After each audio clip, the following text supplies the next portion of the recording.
Donald Trump et l'Iran, la tension monte entre eux. Mais déjà, avant de continuer cette vidéo, je vous prie de vous abonner, liker et partager dans tous les groupes.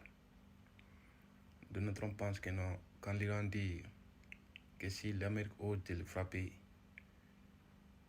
il va frapper l'Amérique en profondeur. Il pense que non, les Iraniens s'amusent. D'abord, je vais vous laisser écouter une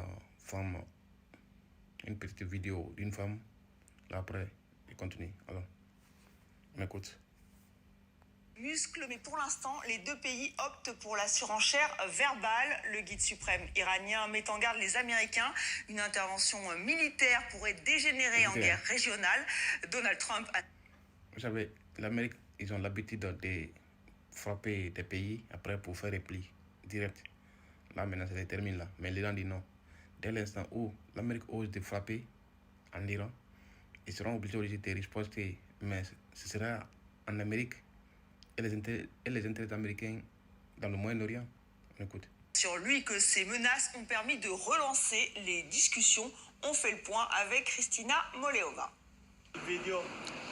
Il se tient prêt pour une intervention imminente. Arrivé il y a 2 jours dans le port israélien. L'Amérique se prépare pour faire intervention imminente contre l'Iran. Et ils ont même envoyé le premier bateau vers le port d'Israël qui fait frontière avec l'Iran. Un ne les a pas suffi, ils ont envoyé le deuxième. Mais je vais vous dire, qu'est-ce qui est arrivé à ces navires américains? Je vous dirai plus tard. On écoute.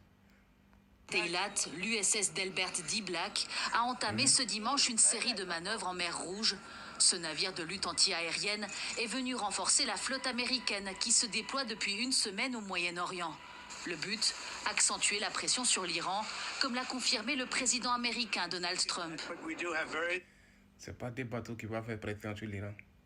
Ils savent que déjà, Donald Trump sait pourquoi il a envoyé des bateaux. Sinon, il n'a pas l'habitude d'envoyer des bateaux dans un conflit américain et un autre pays. Mais si vous voyez qu'il a envoyé des bateaux, c'est qu'il sait que non, il est conscient qu'un seul bateau ne suffit pas. Et ni des avions donc qu'ils avaient envoyés dans le Moyen-Orient ne suffit pas. Il faut qu'ils envoient encore un autre renfort. Alors on écoute. Mais nous avons de On écoute. Donald Trump même lui-même va parler. grands et puissants navires qui se dirigent vers cette région. Je ne peux pas vous dire si l'Iran acceptera nos propositions, mais il nous parle. Bien sûr qu'il ne veut pas accepter, parce que vous n'êtes pas sincère dans votre discussion. Au fond, vous êtes conscient que non, vous n'êtes pas sincère, et l'Iran le savent. Alors, voilà la raison pour laquelle il ne peut négocier avec vous. Il nous parle sérieusement. La tension est aussi à son comble à l'intérieur du pays. La veille, une série d'explosions a secoué les villes de Bandar Abbas, Ahvaz et Parand, près de Téhéran. 3 sites stratégiques pour la défense iranienne, où se trouvent de nombreux équipements militaires. Très vite, des rumeurs sur une possible implication des États-Unis, d'Israël ou... Bien sûr, c'est ça que les gens vont dire. Je suis en conflit avec vous, et puis bon, du coup, il y a explosion dans ma maison, ou proche de ma maison. Qu'est-ce que je dirais? Et si vous étiez à ma place, exactement, vous allez dire pareil. Vous allez penser pareil. On écoute. Opposants au régime ont commencé à circuler. De son côté, Téhéran dément et affirme que ces sinistres ont été causés par des fuites de gaz. Le guide suprême iranien alerte sur les conséquences d'une escalade. Iran avait dit que si, après investigation, ils vont trouver que non, l'Amérique est impliquée, la réponse iranienne sera fatale envers l'Amérique. C'est ce qu'il dit en arabe ici. On écoute. Les Américains doivent savoir que s'ils déclenchent une guerre, cette fois-ci, ce sera une guerre régionale. Téhéran durcit également le ton avec... Les Américains pensent que, vous savez, ils ont l'habitude de, comme je disais tantôt, ils ont l'habitude de venir frapper les pays et puis pour se retourner. Le conflit n'arrive pas en Amérique. Voilà pourquoi ils font un peu partout, sans aucun risque de représailles. Mais l'Iran dit que vous ne pensez pas que non, si vous allez frapper l'Iran, que ça va se limiter en Iran. Non, l'Amérique va sentir en profondeur. Et raison pour laquelle les Iraniens ont commencé à fabriquer des missiles à longue portée. Depuis, les Américains ont vu ça. Ils ont décidé de passer à la diplomatie. L'Iran n'a pas voulu, mais comme ils ont insisté, et l'Iran a accepté. Et pour finir, cette négociation n'a pas été comme les Iraniens voulaient. Et j'étais conscient que c'était juste un piège, soit les donne le temps à se préparer davantage. On écoute.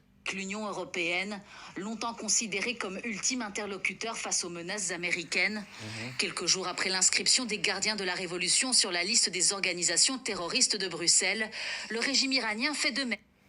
Vous savez, les Américains ont appelé les Européens que non, il faut que non, l'Europe les aide au fait. Et cette fameuse aide qu'ils ont vue, c'est d'inscrire les noms des gardiens de la révolution iranienne comme des terroristes. Et les Iraniens ne sont pas tardés. Ils ont fait pareil. Tous les pays qui ont signé cet accord en disant que non, désormais, les gardiens de la révolution iranienne sont des terroristes. Et aussi, tous les pays, les soldats seront mis à la liste des terroristes par les Iraniens. C'est pareil. Avec les armées européennes. L'Union européenne sera tenue responsable des conséquences de cette action. De telles attaques renforcent encore la solidarité envers les gardiens de la Révolution, contribuant à préserver la dignité et la sécurité nationale de notre pays. Téhéran assure cependant donner toujours la priorité à la diplomatie. Le président iranien Massoud Pezeshkian a répété qu'un conflit ne serait dans l'intérêt ni de l'Iran ni des États-Unis. Il était devenu le symbole de cette contestation. Le manifestant Erfan Soltani a été libéré sous caution. Nous retrouvons en direct de Téhéran Siavosh Ghazi. Vous êtes notre correspondant. Est-ce que... C'est l'un des... Bon, les Iraniens disent non, que c'est l'espion. Et les Américains disent que non, c'est une personne civile. On ne sait pas c'est quoi exactement. Il est qui exactement. Vous confirmez cette information? Absolument. Selon l'agence ISNA, Erfan Soltani a été libéré sous caution. Il a dû payer une somme équivalente à 10 000 euros donc pour être libéré. À l'époque, la justice, quand la famille de Erfan Soltani avait annoncé qu'il avait été condamné à mort, la justice avait démenti cette information en affirmant que Erfan Soltani avait été arrêté et accusé de propagande contre le régime et d'action contre la sécurité nationale, et que de telles accusations, si elles... C'est comme il a fait passer fausse information contre le gouvernement iranien, donc raison pour laquelle il avait été arrêté. Donc pour finir, il a été libéré après avoir payé 10 000 euros ou dollars comme caution. Sont donc confirmés valent en fait plusieurs années de prison. Donc c'est un démenti. Et là, comme c'est une libération sous caution, il peut être toujours...